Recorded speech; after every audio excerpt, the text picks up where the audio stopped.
Hi guys, Luetin here, and today I've got my thoughts about the PS4 for you. We were treated to a very extensive stream presentation tonight, multiple games, a lot of information, and I really wanted to just jump straight in and get on with talking about these things. Now, the first game we're looking at here is Killzone Shadow 4. It's going to be basically Killzone 4, and straight away you can see the astonishing level of graphics that are being brought in. It's been talked about, the PS4 being talked about by Andy House as being the living room is no longer the center, but the gamer is. He's talking about sharing content and experiences, connectivity and so on, the consumer-centric commitment to play experiences, and they also made a lot to talk about it being episodic and free to play. You can see the huge dynamic range, see all the level, see the distance as well, rendering distance right back through here, so much detail, and you can see the steam coming off here. See how fine and detailed that is? There's so many little differences. See again when he lands, the textures, how that changes between blurring in and out. When people look at these things, you really want to sort of break it down and look at all the minute details. Really take the time to look through at these things. Don't just look at it and go, oh, it's kind of shiny and nice. Look down, look at the detail, look at everything that you can see. Now, they've made a bit of a speech about its kind of processing power, but really, you know, they didn't give too much technical details, and it's also questionable about how many people really are going to understand all the kind of level and intricacies when it comes to those kind of things. One of the main features that they did point out was that it's going to have an x86 processor, and it's going to have 8GB of unified memory and a powerful but unspecified GPU there, really. Their architecture up till now has been kind of difficult to work with for developers, and they've come out and said this, that with the PS3 they basically said that they made it too esoteric and they really wanted it to be more user friendly for developers. They wanted them to be able to work more easily and get more out of the system, and that's what they've really designed the PS4. They've spoken to developers, they've got feedback, they've gone to people and said, look, what do you need to make great games here? And that's really the direction that they're moving in. The PS4 has got almost 2 teraflops of computational performance, and what does all this stuff mean? Well, it basically means that, you know, the system is going to be capable of running cinema quality CGI graphics. You can see in this and the further footage that we're going to be having that, see this right here, look at it. The real detail and quality, and one of the most important things, is the transference between pre-rendered footage and, you know, real-time gameplay, and that's the seamlessness of this, and we've seen this across multiple titles that are going to be shown this evening, is the seamless way in which you transfer from the pre-rendered stage into the actual gameplay. And you can see this right here. What we have is very detailed, very high quality graphics, and this kind of immersive seamlessness is really what seems to be the thing that came across for me as being the sort of one of the strongest aspects. Up till now, many games you felt jarring between the kind of loading times when you have very high quality pre-rendered footage and then you go into the game and it's extremely different. But with the PS4, with the titles that we've seen, it just transfers. There is no difference. It just goes seamlessly from one into the next, and you don't notice any quality difference. Look at this right here. We've gone straight from that pre-rendered cutscene there straight into gameplay with no transfer whatsoever. You're just straight into the game, and this is really a benchmark between the two. Okay, it's something that we can see across all the titles that they're putting out now, and I think that really that's one of the things that you could underline and say we're going to be looking at when we come into next gen. What are you going to be expecting to see? You're going to be expecting to see high quality footage, high quality graphics, and there will be no kind of jarring. Perhaps there's going to be a real you know, we've had loading times up to now. It's been always a major thing. We didn't see how much of that is going to be really an issue in these new games, but with the kind of level of stuff that we've got going on here, I really question that, you know, perhaps that's going to be a thing of the past. We're going to just see these nice seamless streaming, and you know, when you talk about streaming and loading times, something that they made a lot of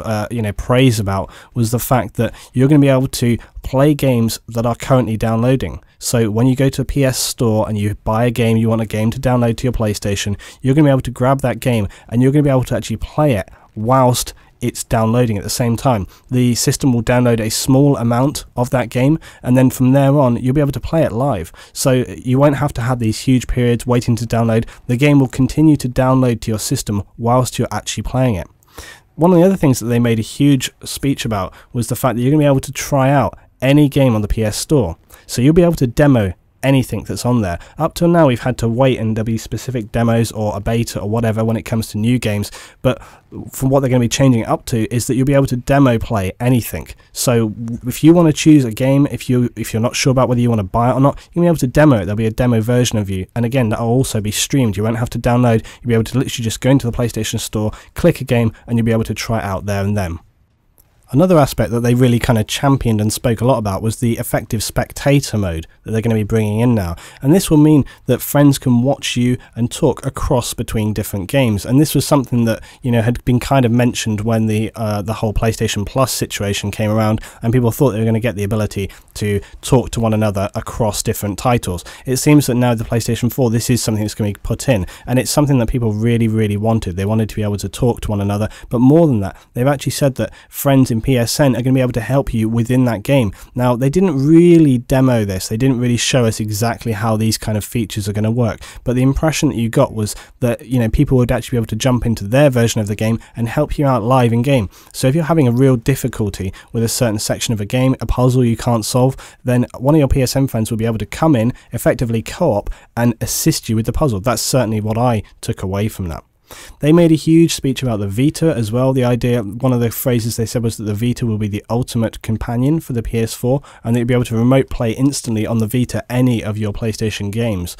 So that whole idea of being mobile, you'll be able to be at home playing your title. Hey, you've got to go out, you've got to go somewhere, you can take your Vita with you and continue to play that game. So again, the idea, they also slashed the price of the Vita recently. You know, they've been aware of the fact that it's been not selling, and they really are, they haven't given up on it. This is the thing, they haven't kind of gone, oh, the Vita is just being very, very difficult, we don't know what to do with it. They clearly have a plan for this. They're putting it into the PS4, they're really pushing it. They're not just sort of saying, well, this is what it costs, but you can do all this extra stuff. They're not just trying to advertise it, they're actually, they want people to have these things. I think it really represents a kind of core aspect for their game plan for the PS4. They want people to have a Vita, they want it so that people can play their games, they can move around, they can do all this kind of remote play. So, you know, that's really something that I think is a good gameplay.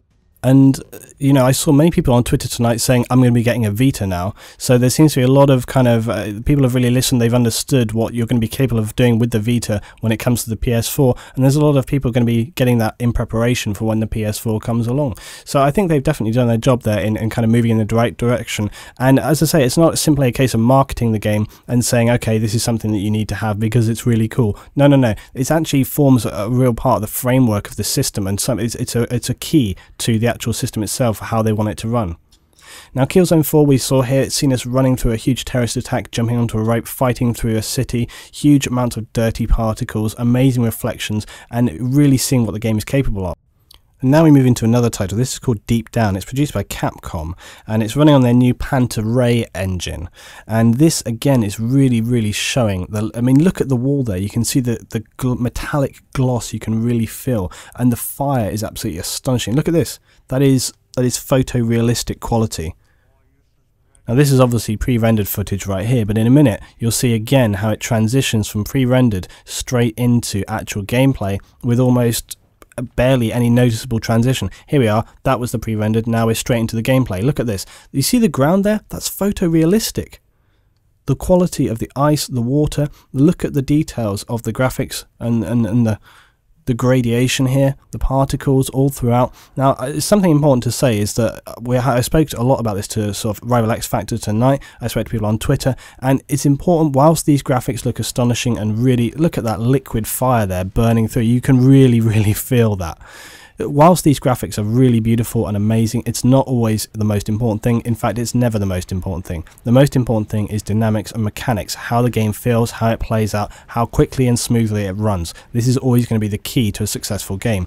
But from looking at these kind of moments here, where you see your character running, moving, you get a real feel. Notice one other thing, it had a very simplistic HUD. Okay, all we have was 3 little icons down here. Now, something that I would like to see more in games is this ability to really customize, remove your HUD, you know, choose, okay, how much do you want to see? Some games support this, some do not, and obviously it relates slightly to the genre, the title, how you're playing the game, whether it's going to be suitable for you to do that or not. But it would be really nice with games like this, where the graphics and the environment are really, really key to the title, that they give you the option to do this.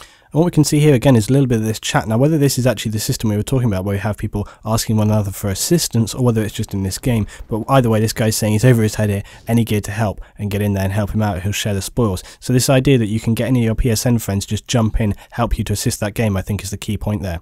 Now, we also heard from Bungie, which was quite an exciting thing to have Bungie coming on and producing an exclusive title for the actual PS4. And what we have from Bungie is this very, very, very interesting title called Destiny. Now, what this seems to be is a quite sci-fi futuristic shooter. You can see here, unsurprisingly from Bungie, they've taken the lead from their previous titles, and it's obviously a bit of a work in progress here, but a very, very interesting look at this title. And I think another key thing here, one of the mentions they made was that a huge quantity of developers are actually going to be supported. In fact, they said that virtually every global publisher will be supporting PS4. So there's going to be a huge range of titles, a huge breadth of games, and I think it's important to remember that when you're looking at releases like this, it's worth considering it as a whole system rather than an individual title. In fact, one of the other producers that I've been watching this week, Matt the Musketeer, he also produces for Pixel Enemy, and he was asking us the question, are you a Battlefield player or are you a gamer? And I think that's a question that becomes more and more relevant recently. Here we can see the million block drop, and we also see the quality of graphics shown here by David Cage when he's talking. David Cage obviously produced Heavy Rain, and he's talking about the quality of the graphics there, and he was quoted as saying PS4 graphics will be like cinema quality CGI. That's the kind of level that they're expecting here. Okay, now we're moving on into other titles here, running through a bit of a showcase of what we've seen so far and seeing all these different sort of opportunities and realms of games that we can see here. Interesting one that they said that Diablo 3 is going to be coming on to PS4 as well. Kind of missed the boat there, but it'll be nice for some people to be able to play that title anyway. Now we're getting a real showcase here, get a real feel, and I have to say that what I felt from this presentation was that it was much more of a look and feel presentation than necessarily a technical presentation where they break it down. And we didn't hear a lot about price, we didn't hear huge amounts about spec, and there were a lot of other technical details which we didn't hear much about. One thing that I particularly wanted to hear about was the whole situation when it comes to pre-owned games. Now, it's already been confirmed for the Xbox that you're going to need a constantly online system in order to play any title. You have to be online to play any game, and that's going to be to prevent people basically sharing games. When you buy a title for the new Xbox, it's going to be exclusive to your system. You will not be able to share it, you will not be able to sell it pre-owned, it's just for you, and that's it. And I wanted to hear something about this from Sony. I wanted to hear whether they're going to be doing the same thing, and they didn't really give us any particular information on that, and that's one thing that I really felt that they could have done. We also didn't see the system itself, we didn't see the actual box, we didn't see the thing. You might argue that that's kind of irrelevant because its aesthetic is not really why people are going to be purchasing the system. However, it would have been really nice if they could have at least shown us something there, and they didn't really do that. Price was the other thing. However, what they have, a lot of people have been talking about price, and it seems to be that around $400 is going to be the price. What that comes down to in euros and pounds, we're not entirely sure, but it's probably going to be around the kind of 200, 250, maybe max in £300. So somewhere in that bracket. Either way, you're getting a hell of a lot of system for your money. That's cheap money, alright? For what you're going to be getting, it's nothing.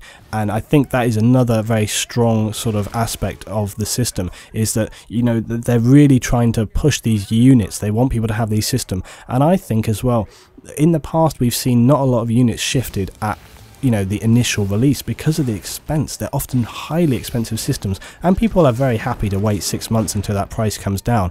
And I think they perhaps understand now that there's not a huge amount to be gained by this, and in fact, if anything, it can kind of damage their overall kind of plan for the system. There's a lot of these large titles that we can see coming out here. The Sucker Punch game that's being produced as well. We've got another Infamous as well, Infamous Second Son, I believe.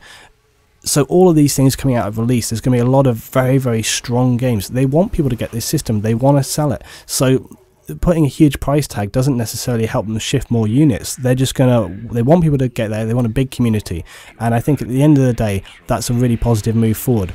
So a lot of really amazing information, a lot of great graphics, a lot of fantastic games coming out here, but I think it's always important to remember that this is talking about a whole system, alright? It's not just about beautiful, slick graphics. There's so much more to it than that, and you really need to keep that in mind when we're talking about this. But let us know. I'm fascinated to see what people think about this, what their own opinion is. Do you think it's a lot of glossy schmaltz, or do you think there's a lot of substance to these titles? Do you think that Sony have really made some significant moves forward in terms of their kind of philosophy for how they want the title and the hardware, the whole PlayStation brand to move forward? Personally, I really do think they have. I think that from what they've said so far and what they've shown, it feels like they've really taken on board a lot of the concepts that gamers want, but not just for gamers, but for developers as well. They really have, taken the hand of developers and said, we are here to produce a system for you to produce amazing quality, innovative and hugely imaginative titles. And at the end of the day, I think that's very, very exciting. I'm absolutely going to be getting a PS4. Let me know what you guys think. Thanks for watching today. I hope you've enjoyed.